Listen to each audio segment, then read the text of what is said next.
So smartphone manufacturing companies have been coming out with all these crazy designs, from flipping phones to folding phones with 5G, and this seems to be the trend for the future. In this video, we're going to be focusing on productivity alone. So all you businessmen and businesswomen out there, or people who like to do a lot of things at once, are really going to benefit from this video. Make sure you watch the whole thing because we're going to be talking about the Huawei Mate Xs. So let's jump right into this video. So there's a variety of options to choose from when you're looking at phones for productivity or getting the most done from your smartphone. Now, people who travel a lot or have business overseas or keep going from meeting to meeting to meeting don't always have the time to carry around a laptop or a tablet or a system to take with them everywhere to keep things organized and also very productive. And so the Huawei Mate Xs may be the best one we've seen so far. Now, why I say that, we're gonna take a look in this video, but there are also some shortcomings. So at first glance, when you look at this phablet or phone tablet, it looks very sleek, very stylish, and also like something out of the future. It does not have a front camera system, which is something I really appreciate as opposed to the Galaxy Fold that does have a front camera and a back camera. I believe in efficiency, and this is the most efficient way of handling cameras, especially on this phone. So if I want to take a selfie, all I have to do is just turn the phone around. I get a secondary display showing me exactly what I would see, and it's just so much more convenient. The only thing you miss out on would be the face unlock, which honestly is alright because you're going to be using the fingerprint sensor, which is in the power button. This implementation of the fingerprint sensor is my favorite so far. So talking about the design really quick, it looks very nice. It has a very sleek look to it. It is a little bit hefty when you look at it in folded form at 11 millimeters, which is still considerably okay because when you expand it open and fold it open, it goes down to just 5.4 millimeters, which is super slim, even more so than some of the slim phones in the market right now. So the way they do this is that each folding component separately has the battery inside it, and all the other components like the chipset and all the other stuff is within that camera brick sort of thing on the left of the phone. So that's a very nice implementation and design strategy that a lot of other phones aren't really doing. So Huawei really managed to do that really well, and I really like the design of this phone. So let's just talk about the productivity side of things because that's what we're really here for. This thing is a multitasking beast. Yes.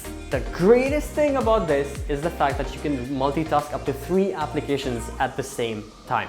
So other phones do allow you to do the split screen thing where you can run 2 applications simultaneously, but this one does that seamlessly, and also you can do a 3rd application on top. This is very awesome for people who like to do multiple things at the same time. Maybe you have a sheet document open on one side, maybe you have your email open on the other side and you're doing this simultaneously, and on top you're replying to messages on WeChat, WhatsApp, Telegram, whatever. You can have all of those open simultaneously without distracting you from the actual work at hand. So this thing really maximizes productivity when it comes to that aspect of things. This one feels like a full-fledged phone, 6.6 inches of display, which is absolutely perfect, and unfolded is 8 inches of display, which is massive. You can get a nice phone-sized phone, and also opening it up gives you a tablet. So it's a 2-in-1 functionality, which is really awesome. The secondary display, however, is a 6.38 inch display, which is still pretty good for things like looking at your image, seeing what your camera is going to be seeing, and also some widgets that can be implemented in the future.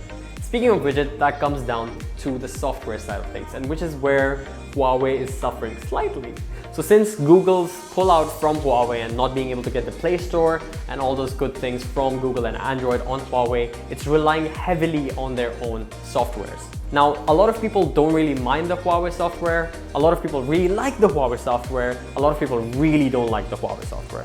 But it really does come down to personal preference. And if you're able to find applications or specific apps and softwares that work well on Android on the Huawei software, I don't really think it's that much of an issue. But people really prefer having that stock Android and those Android apps in their phone. Especially someone like me, I really appreciate Android apps, and not having them here on the Huawei can be a little bit of a bummer for people purchasing such an expensive phone. So the processor on this is a Huawei Kirin 990.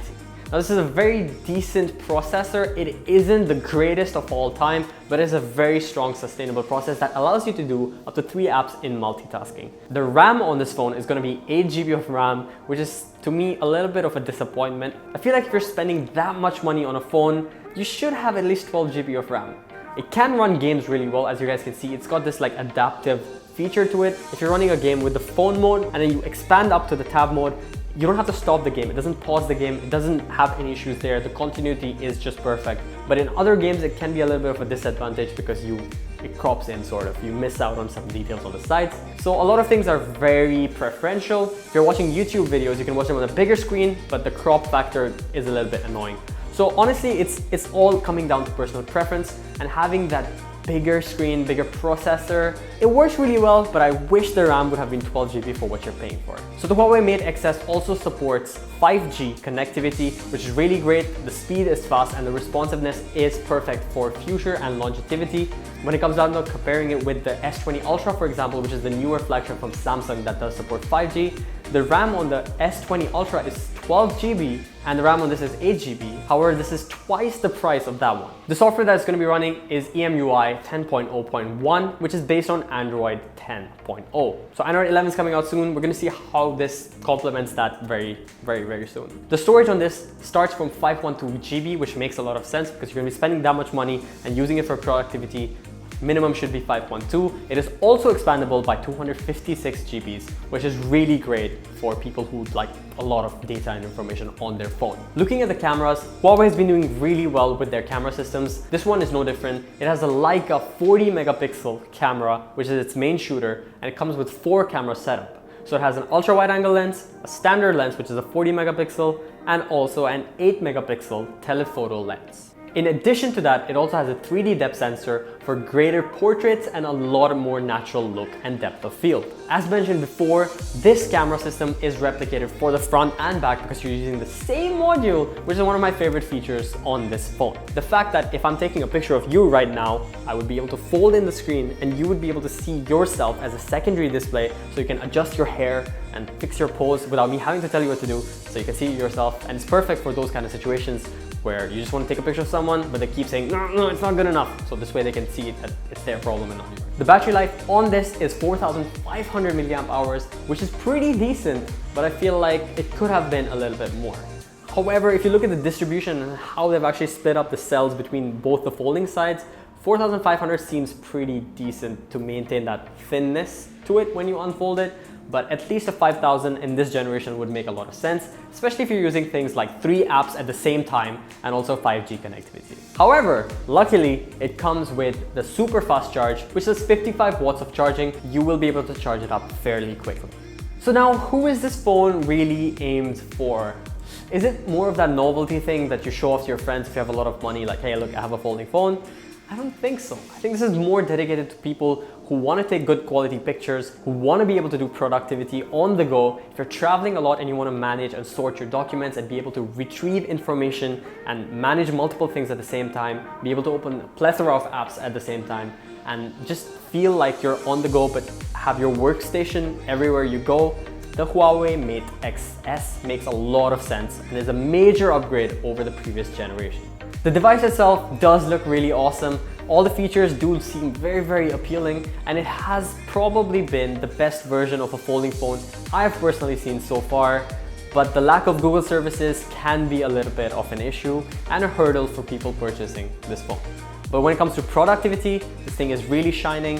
Being able to do multitasking seamlessly without any interruption, even with that 990 processor, is a very big plus. And since it supports 5G, this is going to be a long-term phone that you will be using for a pretty long time. So that's about it, guys. That's all we have for you. Do let us know in the comments what you prefer in a folding phone, or even if you think that folding phones don't have to be the future and we can do something a lot better. Let us know down in the comments and also in the poll, and we'll see you guys again in the next video.